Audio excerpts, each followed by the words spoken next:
বন্ধু বান্ধৱীসকল নমস্কাৰ। আৰু এতিয়া ভিডিঅ'লৈ তোমালোকক মই আজি আৰু এটি অভিজ্ঞতা মোৰ ফালৰ পৰা ক'ব লৈছোঁ। বন্ধু বান্ধৱীসকল, মই আজি চাকৰি কৰিব লাগেনে মানে নিজে কাম কৰিব লাগে তাৰ বিষয়ে মানে জনাম। বন্ধু বান্ধৱীসকল, আমি জীৱনত সকলো মানুহে বৰ্তমান চাকৰিৰ ফালে মানে 90% মানুহে মানে চাকৰি বিচাৰে বা চাকৰিৰ কাৰণে মা দেউতায়েও মানে হেৰি কৰে, চাকৰি পঢ়ায়, ল'ৰা ছোৱালী শিক্ষা দিয়ে, কিন্তু সেইটো আমাৰ ভুল। কিন্তু কামৰ কাৰণে, কামৰ বাবেহে ল'ৰা ছোৱালীক কামহে শিকাব লাগে, কামতহে আগুৱাই যাব লাগে। প্ৰথমতে আমি যদি কাম কৰোঁ, জীৱনত সকলো কামৰ প্ৰতি যদি অভিজ্ঞতা থাকে, তেতিয়াহ'লে চাকৰি আমি নকৰিলেও কোনো কথা নাই। চাকৰি হ'ল আমাৰ এটা মানে শাস্তিৰ নিচিনাহে হয়, তাতে মানে আনৰ তলত থাকিব লগা হয়। সেই মানে চাকৰি মানে চাকৰৰ দৰেই হয়, কোনো মানে তাতে কোনো নাই, মানে চাকৰি হ'ল চাকৰৰ দৰেই। যি এনেকৈ কিছুমান নিয়ম থাকে চাকৰিত, সেই নিয়ম মতে চলিব লাগিব। কিন্তু নিজৰ কামত অভিজ্ঞতা থাকিলে নিজে ইচ্ছামতেও কৰিব পাৰি। সেয়েহে বন্ধু বান্ধৱীসকল, চাকৰি আৰু নিজৰ কামৰ অভিজ্ঞতা মাজত বহুত পাৰ্থক্য আছে। কামৰ অভিজ্ঞতা থাকিলে আমি চাকৰি পামেই, যদি কামৰ অভিজ্ঞতা নাথাকে আমি চাকৰি নাপাম। সেয়েহে আমাৰ মেইন হ'ল কাম। নিজে আমি সকলো কাম কৰিব লাগে।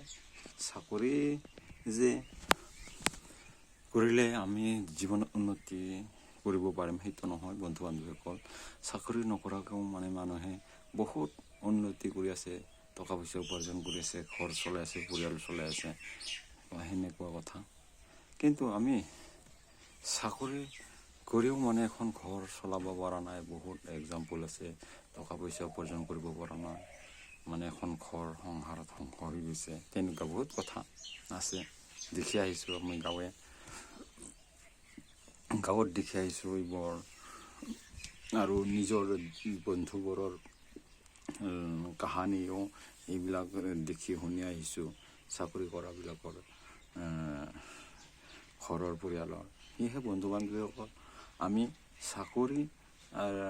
চাকৰিৰ ফালে ধাউতি দিব নালাগে। মানে চাকৰি ফালে ধাউতি দিয়াটো হ'ল এইটো মানে মনৰ এইটো মানে বেয়া মানে কাম নিশিকোৱা, মানে কাম নকৰাৰ হেৰি হৈ যায়। সেয়েহে কাম কৰাৰ ইচ্ছা নাইকিয়া হৈ যায় চাকৰিৰ মানে চিন্তা কৰি। সেয়েহে বন্ধু বান্ধৱীসকল, এই ভিডিঅ'টোৰ দ্বাৰাই মা দেউতাক সকলোকে কৈছোঁ, মই যিসকলে মা দেউতাকে চায় সেইবোৰক কৈছোঁ, ল'ৰা ছোৱালীক সদায় চাকৰিৰ কাৰণে পঢ়াব নালাগে, ভাল শিক্ষা দিব লাগে। শিকিলে সকলো কামতে যদি শিকে, কোনো চাকৰিৰ প্ৰয়োজন, নিজেই কাম কৰি বিজনেছ কৰি, সকলো খেতি বাতি কৰি নিজেই মানে উপাৰ্জন কৰিব পাৰিব। খাব শিকাব লাগে, খৰচা কৰিবলৈ শিকাব লাগে, কাম কৰিবলৈ শিকাব লাগে। সেইটোৱে সময় নষ্ট কৰিবলৈ শিকাব লাগে। সেইটোৱে কথা বন্ধু বান্ধৱ। আমি সময় ধৰি ৰাখিব লাগিব, সময়মতে কাম কৰিব লাগিব।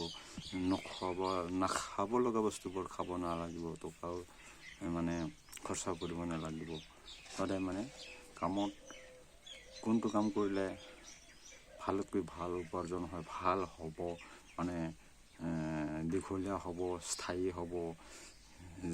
এক্সাম্পল, যদি আমি ঘৰ এটা বনাওঁ, ঘৰটো কেনেকৈ বনালে মানে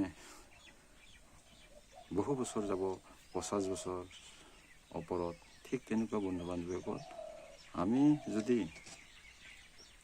ঘৰটো যদি এবছৰৰ কাৰণে যদি বনাই থওঁ, সেইটো আমাৰ টকাও খৰচা হ'ব, সময়ো নষ্ট হ'ব। ঠিক তেনেকুৱা কথা, আমি আগুৱাই যাব নোৱাৰিম, টকা পইচা উপাৰ্জন কৰিব নোৱাৰিম। যেনেকুৱা কিছুমান আমি পকা খুঁটা এডাল দিলে, পকা খুঁটাৰ দ্বাৰাই যদি আমি এটা ঘৰ বনাওঁ, খেৰ থোৱাৰ ঘৰটোৰে কথা কওঁ এক্সাম্পল, সেই ঘৰটোত যদি আমি বাঁহ এডালৰ দ্বাৰা ঘৰ বনোৱা যায়, কিন্তু সেই ঘৰটো আমি 2 এবছৰৰ কাৰণেহে থাকি যাব, বাঁহডাল মানে নষ্ট হৈ যাব, পোকে ধৰি ঘূনে খাই যাব, কিন্তু টকাও খৰচা হ'ব আৰু কম সময়তে নষ্ট হৈ যাব আৰু মানে সময়ো নষ্ট হ'ব। ঠিক তেনেকুৱা কথা। সেয়েহে নিজেই মানে ভাবি চিন্তি পকা সূতা নিজে বনাই ল'ব পাৰে কেনেকুৱা মানুহ, বনাই লৈ তাক স্থায়ীভাৱে 20-40 বছৰলৈকে যোৱা সেইবিলাক মানে কাম কৰিব লাগিব। সেয়েহে বন্ধু বান্ধৱীসকল, আমি জীৱনত কাম শিকিব লাগে, ভাল কাম শিকিব লাগে, যিটো মানে আমাৰ মানে জীৱনত মানে সহায় মানে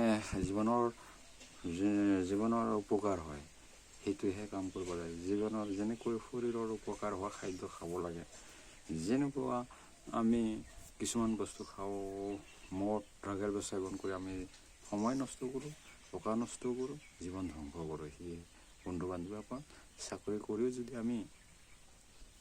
কৰি যদি আমি এইবোৰ বস্তু খাওঁ, ঘৰ এখন ধ্বংস কৰা হয়। ৰাজাৰ বস্তু, টকা পইচা সেইবোৰ মানে নাইকিয়া হৈ যায়, সকলো শেষ হৈ যায়। ঠিক তেনেকৈ যদি আমি কাম কৰোঁ, ঘৰত থাকি এইবোৰ সেৱন নকৰি, মদ দ্ৰব্য বস্তু সেৱন নকৰি, তেতিয়াহ'লে আমি কোনো চাকৰি কৰাৰ প্ৰয়োজন নাই, ভালকৈ মানে আৰামকৈ চলি যাব পাৰে। সেয়েহে বন্ধু বান্ধৱীসকল, চাকৰি নকৰিলেও মানে